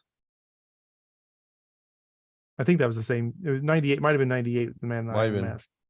But basically 98, 99 is when I really developed my love of movies, because I've always wanted to have a movie theater. I've always loved movies, but like I fell in love with going to the movie theaters back then. Yeah, I would go to the movies by myself if I didn't have anyone to go with. I remember I've definitely done I that. loved, this was probably 92, I'm guessing, maybe 92, 93, The Unforgiven. Yeah. And Scent of a Woman were out at the same time, and I saw both of them twice, and I saw them as a double feature. It was like one after the other. That was like 6 hours of movie. That was a lot of movie, but I love that. Always loved that. Scent of a Woman. Quick little bit of Star Wars. Go ahead. I was gonna say, this is the movies I've seen this year in the theater. Go. Meg 2, Gran Turismo, Oppenheimer, Mission Impossible, Indiana Jones, The Flash, Transformers, Spider-Man Across the Spider-Verse, Guardians of the Galaxy 3, Return of the Jedi, Super Mario Brothers, Dungeons and Dragons, John Wick, Shazam, Cocaine Bear, Ant-Man and the Wasp, Plane, and Avatar. I think I saw like 90% of those. I feel like, yeah. I think there's only a couple that I didn't see. I even saw Are You There, God? It's Me, Margaret. Oh yeah. With Hannah. Yeah, I got busy as school started, so I haven't been to as many. Rocky Jake, Horror Picture Show 5 times. Have you seen that? Come on. I've seen that once. A little bit of I don't know, this just popped up on my feed. It says Star Wars producer Howard Kazanjian decimates Rian Johnson, J.J. Abrams, and Lucasfilm's sequel trilogy. They didn't understand the story. Star Wars producer Howard Kazanjian completely decimated the Walt Disney Company's handling of the sequel trilogy, noting that the filmmakers behind The Force Awakens and The Last Jedi didn't understand the story. For those unfamiliar with Kazanjian, he produced The Empire Strikes Back, The Return of the Jedi, Raiders of the Lost Ark, The Rookie, Demolition Man, and more. In the late J.W. Rensler's Howard Kazanjian, A Producer's Life, Kazanjian says, generally speaking, I think that the filmmakers on The Force Awakens and The Last Jedi didn't understand the story. He elaborated, they didn't understand what a Jedi Knight was all about. That's the simplest way to put it. Skywalker's the story, and I think that's what they failed at. I'm not talking about just Mark Hamill as Skywalker. It's the overall psychological story of Skywalker and, of course, the Jedi Knights. The ardent fans know more about the storyline than the filmmakers. Kazanjian is not alone in his opinion. Marcia Lucas, George Lucas's ex-wife, like, who cares about her opinion, people? Well, she's the one that saved the original movie. Yeah, I know. And she got $40 billion in the divorce, so she's fine. George Lucas' ex-wife and one of the editors on A New Hope shared a similar opinion. She said, I like Kathleen. I always liked her. She was full of beans. She was really smart and really bright, really wonderful woman. And I liked her husband, Frank Marshall. I liked them a lot. However, she then noted, now that she's running Lucasfilm and making movies, it seems to me that Kathy Kennedy and J.J. Abrams didn't have a clue about Star Wars. They didn't get it. And J.J. Abrams is writing these stories. When I saw that movie where they kill Han Solo, I was furious. I was furious when they killed Han Solo. Absolutely, positively, there was no rhyme or reason to it. Lucas continued, I thought, you don't get the Jedi story. You don't get the magic of Star Wars. You're getting rid of Han Solo. And then at the end of this last one, The Last Jedi, they have Luke disintegrate. They kill Han Solo. They kill Luke Skywalker, and they don't have a Princess Leia anymore. And they're spitting out movies every year, and they think it's important to appeal to a woman's audience. So now their main character is the female who's supposed to have Jedi powers, but we don't know how she got Jedi powers or who she is. It sucks. The storylines are terrible, just terrible, awful. You can quote me, J.J. Abrams and Kathy Kennedy, talk to me. What do you think? I mean, there aren't as they don't get stuff. I mean, but to be fair, some of the fans don't get, like, the fans that really hate on the prequels don't get them either. Like, those movies are now, George Lucas can't write a script. He should never write scripts. And there's some really bad lines in each of the prequels. Like Phantom Menace. It's the there's kind of like a self conversation Jar Jar has with him. Like, Jar Jar as a whole doesn't really bother me, but they've just told him that he's going to help them go through the core. He's like, oh, or he's got a life debt with me. Oh, well, better dead here than dead in the core. Egads, what is Misa saying? And it just has this whole monologue. He's like, what was the point of that? It was, I mean, were you trying to, there was no exposition really. Mm-hmm. So it's like, it wasn't like it was helping the story, but and the one that, of course, everyone makes fun of is in episode 2 is Anakin, his speech about I hate sand. It's coarse, it gets everywhere and all that stuff. And yes. And then in episode 3, what was that about? He was trying to be relatable. They were trying to make it, and again, it's George Lucas's script writing. It's not his storytelling. He tells the story really well, and the story he tells the political stuff. I mean, we're pretty much living through it. Yeah. Yeah. Well, I mean, I feel like if people don't like the prequels, it's because they haven't looked around. it's a tale as old as time. Civilizations rise and fall, and this is how they do it. So yeah, you know, the tropes that they use in the political plot lines that they use, yeah, I mean, shit, we've been living through it since World War II, World War One. and my biggest complaint about the sequels is there's no, so the original trilogy has the moment of Darth Vader picking up the Emperor where you just go, oh my gosh, this is it, this is the moment. Yeah. And the reverse of that in the prequels is Anakin's fall to the dark side and really just in slaughtering people. Yeah. And so you have the oh my gosh or the oh my gosh, moments. Right. There's nothing in that in the new trilogy. You have that. It's a pivotal moment where you go from dark to light, light to dark. Yeah, like there's that, and it's the moment that your heart just leaps out of your chest, like, oh my gosh. Right.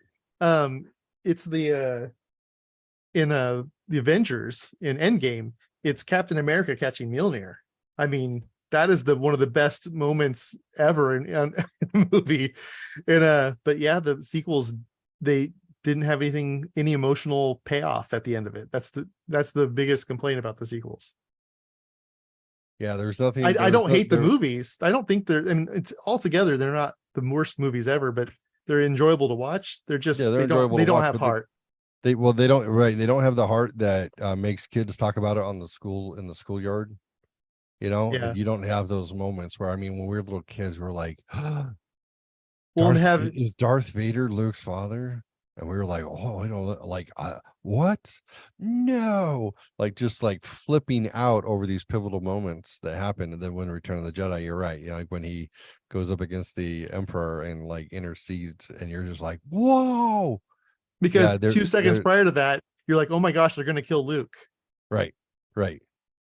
Yeah. The peril is there for sure. It's undenied. And then good takes over. And yeah, you're right. There was none of that emotional payoff to invest people into the story, and that's just strange. And the arguments of her not earning her force powers, which Luke wasn't as powerful as her at the end of the movie either, but Luke didn't. He at least trained, right. And after he trained, he lost. Right. He showed the journey, and he got his ass kicked. Yeah. He had the humbling experience, and he had to face his darkness, and then the darkness was right. Yeah, and he doesn't come out as triumphant. Like, what is it that Han Solo says? I'm asleep for a little while, and everyone gets delusions of grandeur. Luke, a Jedi. Like, what the hell happened? But at least even in that tale from one to the other, they're letting you know that Han Solo was out, and they are taking you into the future from the last time has passed from where they left. So time has passed. So you have to suspend that disbelief and understand that it has been a gap. You grow from loss. Mm-hmm. And Luke did in some ways face his Jedi trial. He wasn't completely. His final trial was facing the Emperor and throwing his lightsaber away. That's when he faced I could join the dark side, or I can, because he's just basically beat Vader with his anger, right? And he instead turns and is willing to die rather than killing him, rather than be turned, right? And so that they talk about the trials in episode 1. That was Luke facing the trials. Rey never has to have anything like that. There's nothing that makes her a Jedi. She's just got magical fairy dust blowing up her little British ass, and she's just fine the whole time. She's like, well, look, if she had some of that, the moment where all the Jedi speak to her could have been a much more powerful moment. But because she hasn't failed up to that point. So yeah, even in Ahsoka, they cover the trials, Yeah. They they figured it out, at least in that show. I think that's what you say. What's his name? Dan Filoni? Dave Filoni. Dave Filoni, who is George Lucas's protege. Like, yeah, you could he did the Clone Wars with George Lucas watching over his shoulder, and there's, as far as anyone in that, I mean, what's the guy? I can't. Favreau. Favreau, He's got an idea of the feel of it. yeah. I don't think I know if I want him handling the Jedi stuff. Is he But like, he's Mandalorian, right? yeah, he's doing the Mandalorian. Yeah. So I mean, he created a tale out of nothing, Right. He to, created, which is great. He created something that feels in the Star Wars universe that it's his own story.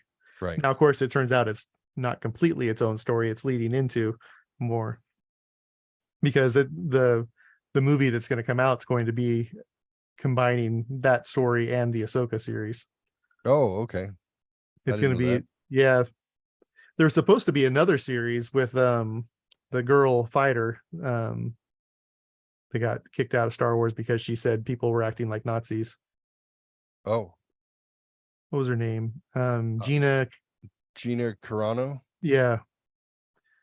I couldn't believe that she got kicked out because of what she said, because what she said was, people are, she understood how people treated their neighbors and like turned them in and stuff back then.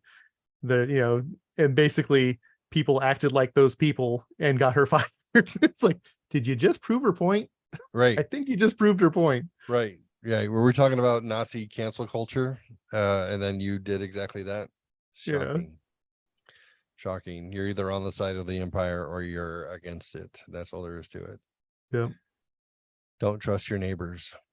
Yeah, interesting though. I do appreciate, at least about the Star Wars universe, is that it mirrors so much with exactly what's going on, that if you don't want to pay attention to politics or understand, like, just pay attention, just watch what happens.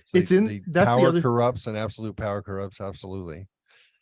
And then but it always comes back to the indomitable fighting spirit of mankind to survive is ultimately stronger and more resolute and more resilient than that power that has been corrupted. And that's the story of mankind. The interesting thing I learned from the character of Thrawn, because his big thing was always, he would study the culture's art and stuff like that, and he would be able to find their weaknesses through that and be able to exploit them and everything. And what I've noticed watching movies a lot, I've noticed over the last 23 years, the future doesn't look promising. Mm-mm. There's always been some dystopian stuff in the past, but generally we think pretty highly that, Star Trek, Star Wars have these, even though there's battles, they have these much more positive views of things. Right. And it's like in the last 20 years, anything that there's not been a single movie. Actually, no, there has been, and it's very underrated, but Tomorrowland paints, it actually has the battle of futures. And I think it's one of the best movies because of that. You really see George Clooney's in that, isn't he? Yeah. Okay, I haven't seen it. If you haven't seen, you definitely need to watch. I think it's on Disney Plus if you have it, so still have it. Okay. You can see that battle of promising future that we have always thought of in the 50s and 60s versus, what people think of the future now.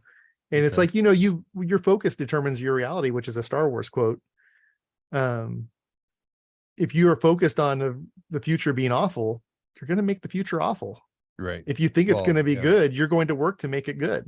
Self-fulfilling prophecy. I mean, it's not just that, it's a Jesus quote, it's a Buddha quote, it's a Taoist quote. It's anybody who's been spiritually connected to the universe understands that. You reap what you sow. You will manifest what you think. But you're right, everything has been dystopian, dark. It's been about power grids going down. It's been about zombie apocalypse. It's all been apocalyptic. And then 90% apocalyptic. And why are they trying to get us ready for that? Like, what's the point if you're going to wipe us all out? Or they just want the strongest to survive? Well, I think it demeans the spirit, for one. I mean, that's a good point. If you're only getting stories of negativity, you're going to become the negativity, and then you're easy to take over too. That's true. Someone who's optimistic and believes that they're gonna, when you start taking away what they believe is the right future, they fight for it. That's a good point. Yeah. Keeping people disenfranchised, disconnected, negative. If you can manipulate those who want to, I say the same thing. They go to work, come home, smoke a joint, play video games, go to sleep, start over. Yeah. They're disconnected from the world. Then that's, I mean, if I was an empire who wanted to make sure that they didn't fight back, I mean, wouldn't that be a goal? If you want to make them weak Yeah. and dumb. The crazy part to me is how many people are weak and dumb. I mean, And it's think that nuts. they're strong and smart.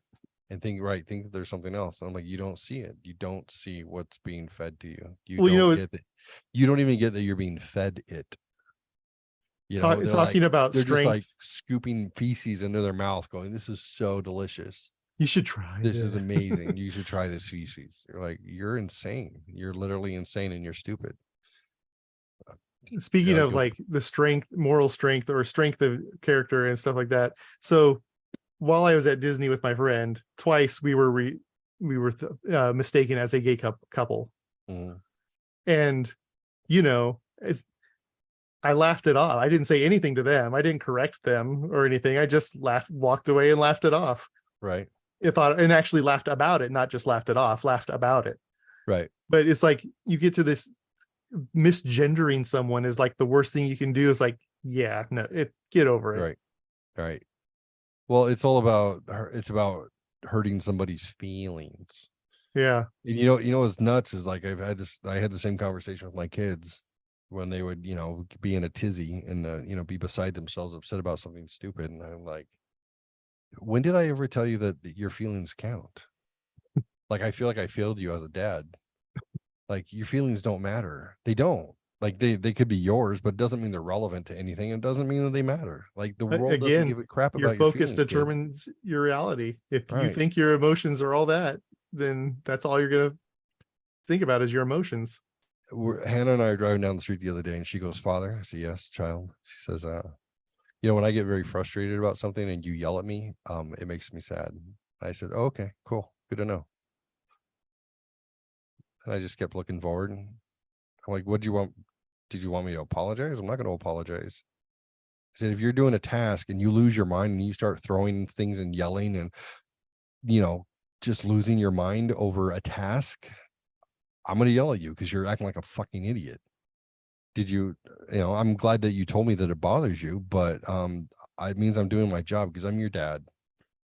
There's part of the world that most of the world doesn't give a shit about. If you're frustrated and you want to throw a fit, it doesn't matter. It's irrelevant. Focus, come up with a different way of approaching it and solve the fucking problem. You're doing whatever, you're doing arts and crafts, or you can't get the thread through the needle and you want to flip the fuck out. I'm like, I'm not going to tolerate it. It's ridiculous behavior. If you want sympathy, talk to your mother.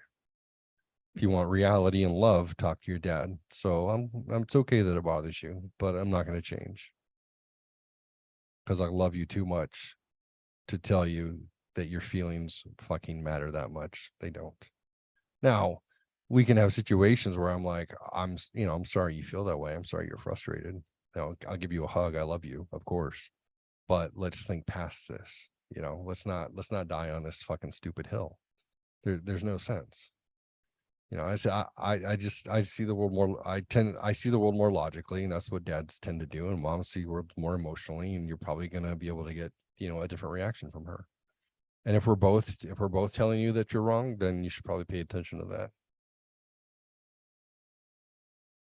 You should probably that's probably that means that we are both a proxy of the real world for you. We're showing you like, no, okay, you need to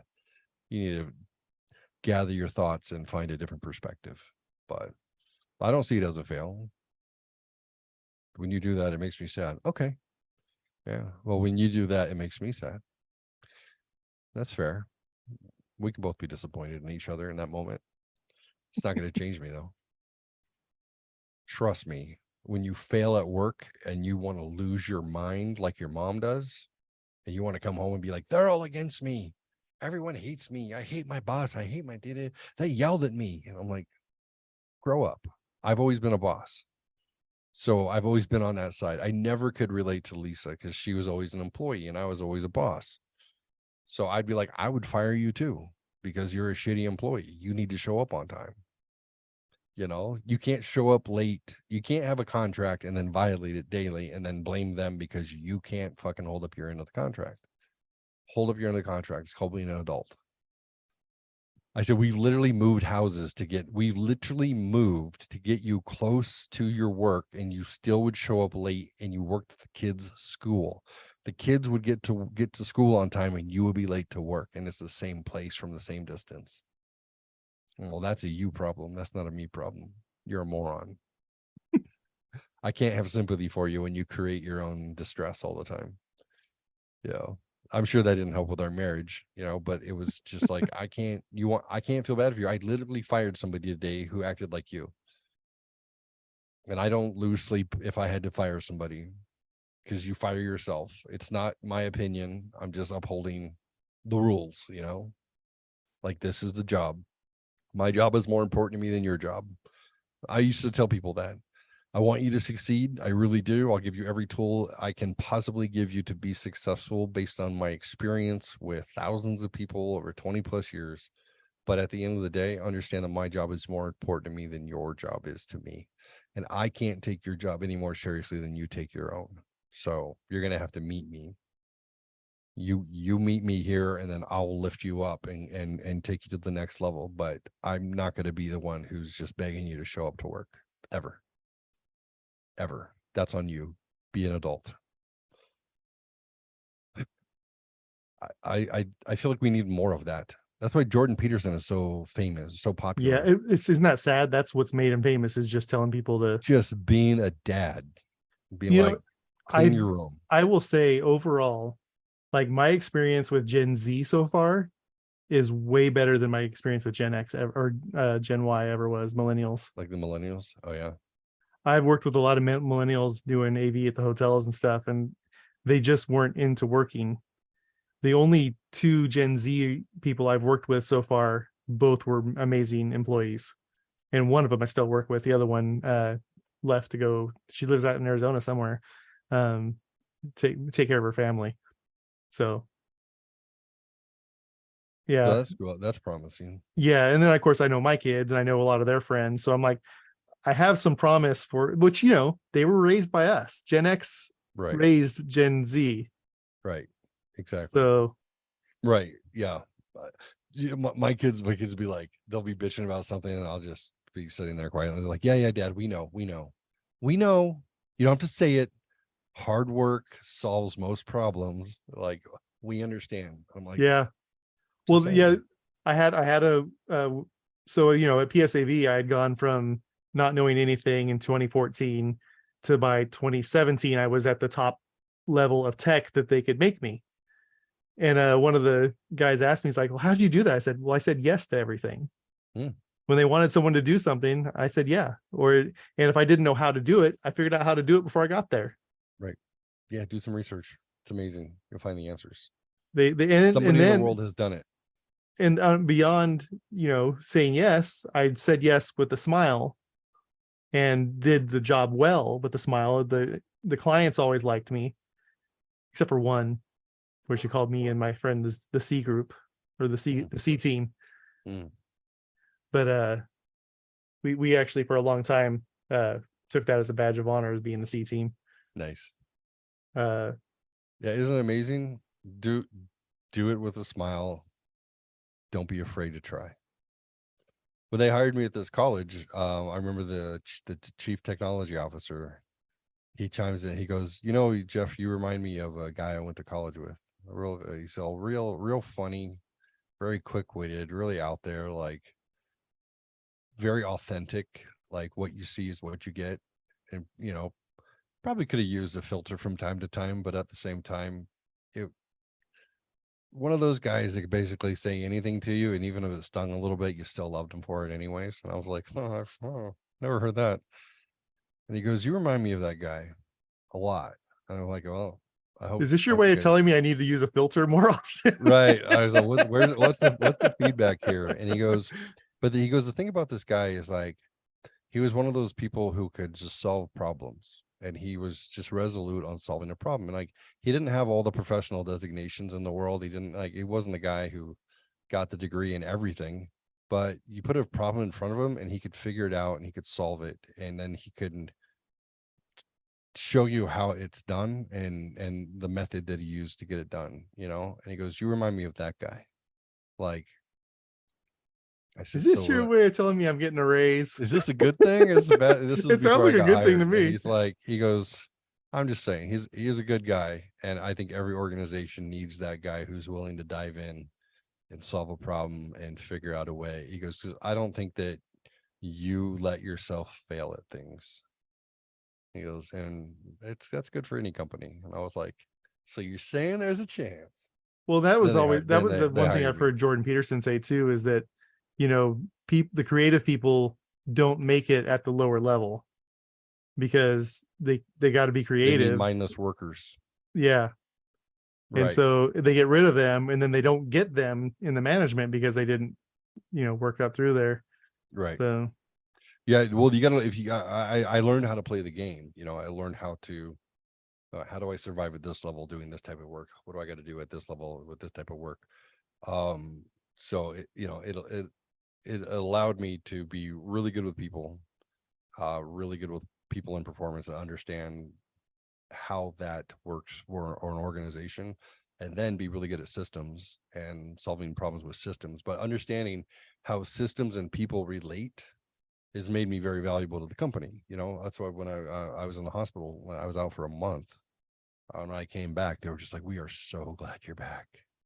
We are so grateful that you're back. Like, we missed you. And I was like, wow, I was feeling very vulnerable, you know, 8 months into a job to miss that time. And like, they're going to replace me. And they're like, no. Like, finding somebody that everybody likes and is also the tech expert, like, that's crazy, you know. But those are skills, like, those are skills that to me, it's like a minimal skill is work hard, do what it takes. And exactly what you said, it's like volunteer to do the next thing. Like, it's okay to be like, hey, who can do this? Be like, I'd like to give it a shot. And, you know, like, give me a shot, boss. I'll sort through it. I'll figure this out. No worries. You don't have to lie that you're an expert in everything. As long as you don't have to lie at all. You just have to prove through ethic. Prove that you can learn something. Right. Like, solve the problems. That's, I think, like I said, the young guy, the just out of college guy that I work with, he's that way. In fact, I've been trying to teach him like where the line is of what, because he doesn't sit still very well. And, you know, a lot of I always describe us as being firefighters waiting for fires to some degree. There's some things we can do to prevent the fires. Right. But mostly we're waiting for the fires. Right. So there's a lot of downtime in our job. And he can't sit still in those times and goes and finds stuff, and which, you know, it's fine, but like, you gotta know when you gotta take those breaks when you get them, because there's going to be the times you're not going to get those breaks, that the entire city's burning down and you've got to put out all those fires. Correct. Yeah, it's funny. It took me a while to get used to that, working for this organization, that, you know, there are times when there are weeks when I don't have much going on. I've got some things, some projects. So a lot of stuff is dependent on other groups getting their pieces done too. I'm like, okay, hey, I put in a ticket. I need this done and this done so I can finish my piece. But I learned how to be patient around that. And also that when things go sideways, and which I did a couple of weeks ago, I had things go sideways for the entire, you know, organization. It was like 5 days straight of 14-hour days, keeping, you know, trying to keep everything working, or there was a lot, you know. And I'm like, that's when I truly earned my keep. Well, when things are working well, then it's okay for things to be quiet. They should be quiet sometimes. That means that it's working. I'm very big on not stepping into other people's jobs, because it's all about perception. If you fix this thing for somebody because you can, this person here now thinks you're responsible for this thing. Mm-hmm. And I'm like, but if this thing really, really breaks, I can't do a thing about it. Right. So I know how to patch it, but I don't know how to rebuild it. right. Right. It's like this computer stuff. I was like, I can do basic computer, fix a computer and get, settings and stuff, right? But just because I can, you shouldn't be calling me to do it. Like, and I had I had someone the other day, there's been network issues at the company that I serve. And one of the EAs, messaged me and the desktop people. I'm like, this is a known network issue. We brought it up to them. It's like, if you want to try to make it get fixed faster, if people of your level start putting in tickets for it, Right. it'll get fixed. It'll force an escalation. They don't listen to me. I mean, geez, I've been working 2 years on this Dante issue, and it's, though they have a fix for it, it's still not fixed. I still have to go into these rooms every morning to make sure they're working, and they can break down midday and I won't even know until someone calls me and says there's microphone's not working. But yeah, it's funny. I ran into a bunch of things. We had some issues that were from the software that we use, from the networks that we use. And then, but there's been other changes that have been peripheral, which are, during COVID and people working remote, the ISPs were pumping more data bandwidth into residential areas and not as much into business districts. But now that more people are back in the business districts, they've changed it. And then we have people who are just having service interrupt issues, and they're having issues with their internet service provider. Well, the most data extensive piece they use is mine, it's the VoIP phone services. So they come to me every time that there's something, a hiccup. They're like, it's broken, it's broken, it's broken. I'm like, no, it's not broken. You're on a 5G Wi-Fi, your modem is in your kitchen and you're upstairs in your master bedroom. That's the problem. You're on 5G and it doesn't go through walls and it doesn't go through floors. So you either need to throttle to 2.4G, which will go through walls and doors. It just doesn't have as much bandwidth, but at least it can penetrate. Or you need to get your modem in this line of sight in the same room or same general area. Or do a hardwired, do hardwired something, Ethernet do a cable, nest. which when you're hired, it specifically says that you need to be hardwired into your router, or your modem, but nobody does it. I mean, it's less necessary now because you can get speeds like, we have a mesh network which syncs well, and if you have it set up properly, you don't have those lag, those connection issues. But and I can get up to 250 megabits, which is more than any one computer doing regular business is going to need. Right. But yeah. So I wind up troubleshooting because something happened that was relevant to me, and then after that, I have 15 people that I worked with last week who it comes down to, it's nothing wrong with our program. It's your computer. Your computer is getting and I'll be on with them. I'm like, watch your little Wi-Fi icon down here in the corner. You see how it's at 4 bars? Watch, it's going to drop to 3 and then 2 in a second. And then they're like, do, and it shuts down. And then things start buffering. And I'm like, that is your Wi-Fi signal. That is your problem. You are losing connectivity to your router. And they're like, oh, so what do I do? I'm like, I'm not IT, but I wind up working with the CTO, and I'm like, and he goes, you're right. This is a thing that we need to fix. Like, it needs to be fixed for everybody. They need to be like, you must either have your modem in line of sight or be hardwired to it. And I said, dude, when you hire everybody, that's what's on. That's the agreement. I remember, I pay attention. Nobody honors it, and then everybody acts surprised when I'm having to tell them, go to Walmart and buy an Ethernet cable, and then I don't give a crap where it is, plug it into plug your computer, or take your computer and go work next to your modem on Wi-Fi and tell me if it's better. Like, get up and move. It's a laptop. Get up and move with it. Go to your living room and work and tell me if it's better. Like, but why am I troubleshooting this? I'm technically not IT, and it's an IT college, which is what makes me laugh. I'm like, we literally sell IT training to students, and then we have so many IT problems. It's funny. Well, Cisco has it'll say incoming network issue. Like, it'll sense the network issue and it'll tell you up on the screen, and people will call, oh, it's doing this. It's like, yeah, Yep. Is that the A or the V? It's not me then. Right. Right. My we stuff's had just plugged we had into this it. one we had this one group when I first started over at this building, and they used to complain, oh, every room we get, especially this one room, but it followed him. Then they complained about the next room they moved to. But they're like, ever since they did some roof work in the ceiling or on the roof 6 months ago, we've had our audio cuts out, and we can't, people can't hear us from the room. Well, something else happened that 6 months ago, because roof work had nothing to do with microphones that are in a table going through the floor. Right. So like, but something else happened in that 6 months. They hired somebody new to manage their WebEx calls. And so what was happening was, every time they weren't setting it up on mute on entry. So every time someone was coming in and they were making noise on the microphone, he clicked mute all, which muted the room.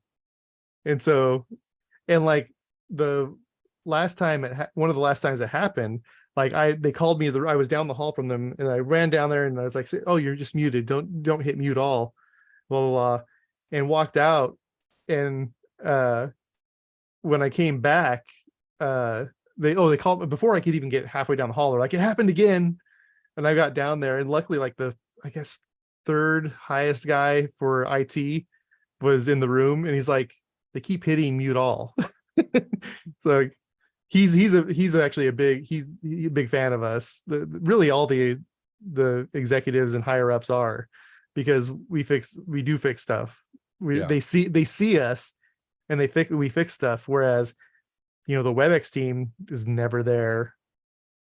We've trained more people on how to use WebEx than they have, and we only need to train them as far as how they do with the AV system, not how do you set up a meeting so that you don't mute people when they come in and making noise, or you mute the person, not the entire meeting.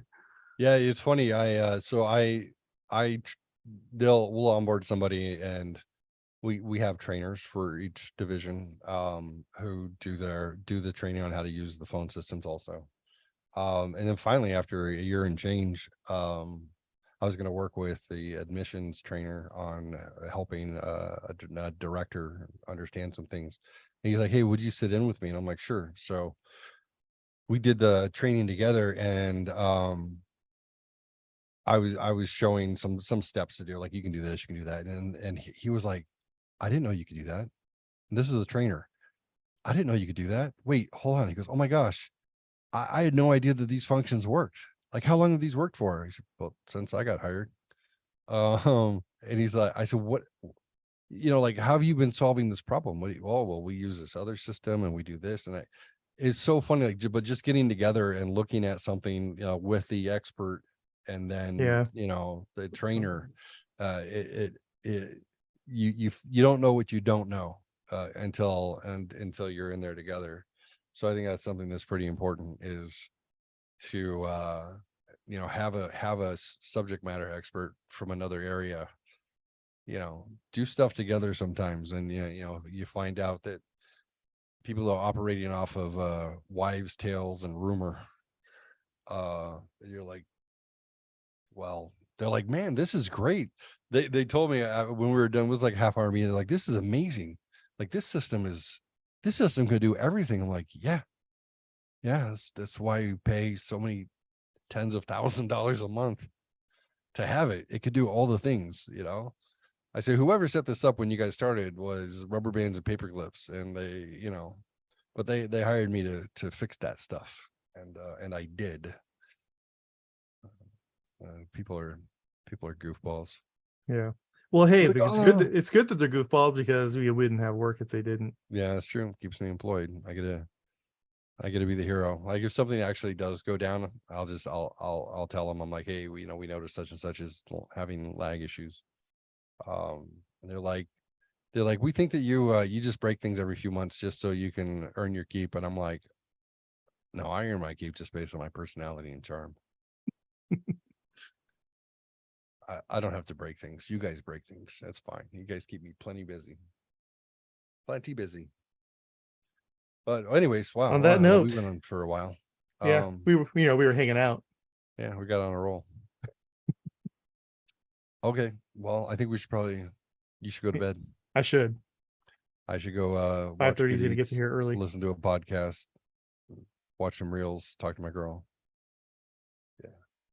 Maybe not Alrighty. drink any more cinnamon tea tonight. No, not if you want to sleep through the night. Yeah, probably want to wait till tomorrow before I hit that again. But I mean, I'll let really, well, you got rid of it all now, so I feel like could be more. There could be more. I don't know, man. But that stuff cleared me out, not violently, but a little painfully. Like, oh, I didn't know I forgot I had guts up here underneath my ribs. Like, oh. Drink cinnamon tea with honey. It's not just good for indigestion. It's good for your entire digestive tract, I think. All right. Well, yeah. It's nice catching up, my friend. all right. And well, I'll talk to you one more time, and then we'll see each other. Yeah, sounds good. I'm excited. All right, brother. Say goodnight, Grace.